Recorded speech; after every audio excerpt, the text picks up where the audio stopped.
मध्य प्रदेश में नगरीय निकायों और नगर पालिका के कार्यकाल को समाप्त हुए लगभग 2 साल के आसपास का समय हो चुका है।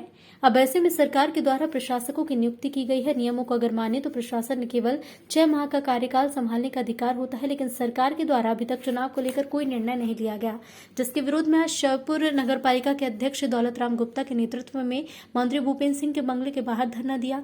मीडिया से चर्चा में दौलतराम ने कहा कि प्रशासकों की नियुक्ति के बाद भ्रष्टाचार चरम पर है, नागरिकों की हालत खराब होती जा रही है, साथ ही प्रशासकों के पास समय नहीं है।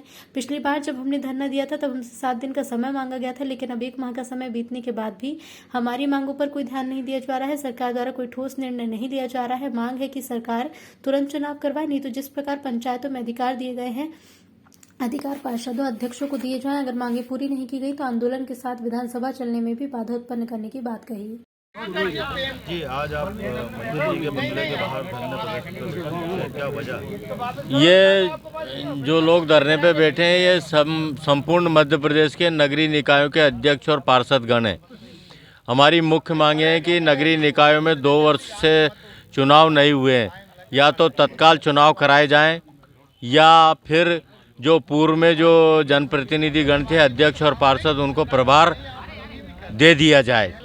वर्तमान समय में नगरीय निकायों में प्रशासक के अधीन कार्य चल रहा है। प्रशासक को इतना समय नहीं होता है, कलेक्टर को टाइम नहीं है, एसडीएम को टाइम नहीं है। वही लोग नगरीय निकायों के प्रशासक हैं और उनके अनदेखी के कारण नगर पालिकाओं में नगर परिषदों में भ्रष्टाचार चरम पर है। कोई काम नहीं हो रहा, लोग चक्कर लगा रहे हैं।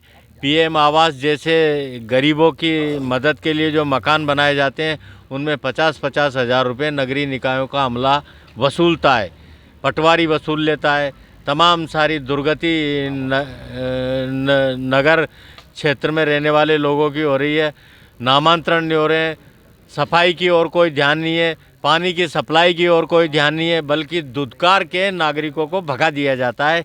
ऐसी स्थिति में बिजली के बिलों से भी परेशान है। बिजली के बिलों से भी परेशान है लोग, नगरीय निकायों से बहुत परेशान है। ऐसी स्थिति में या तो तत्काल चुनाव कराए जाएं या फिर पूर्व से जो जनप्रतिनिधिगण थे उनको बैठाया जाए। तो आज आप यहाँ पे आए तो मंत्री जी से मुलाकात हो? मंत्री जी प्रवास पर गए हुए हैं। पहले ये सूचना थी कि मंत्री जी उपलब्ध होंगे, पर यहाँ प्रवास पर है। आगे की आपकी क्या रणनीति? आगे की रणनीति अनिश्चितकालीन धरना है। अच्छा। हाँ, और 7 तारीख से विधानसभा शुरू होने वाली है, तब आगे का आंदोलन का प्लान बनेगा।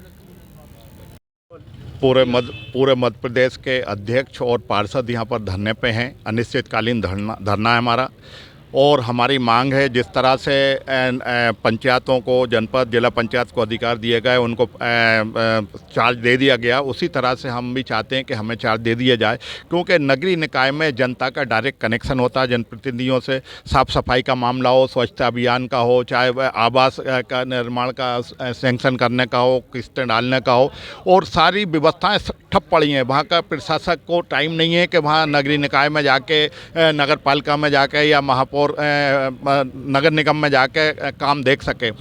जनता परेशान है, वार्डों में झाड़ू नहीं लग रहा है, नालियाँ सफाई नहीं हो रही, निर्माण कार्य ठप पड़े हैं, आवास योजना तितर बितर हो रही है, तमाम भ्रष्टाचार चल रहा है, चाहे किस्तों की बात हो, चाहे नई कुटीरों की बात हो, सब में डिमांड की जा रही है। इस तरह से जनता भुगत रही है। तो चूँकि हम जनप्रतिनिधि रहे हैं तो हमें बड़ा दया आती है, हमें बड़ा अफसोस होता है कि हमने 5 साल में हमारे शहर को हमने सजाया था, वो खंड-बंद हो रहा है, गंदगी हो रही है।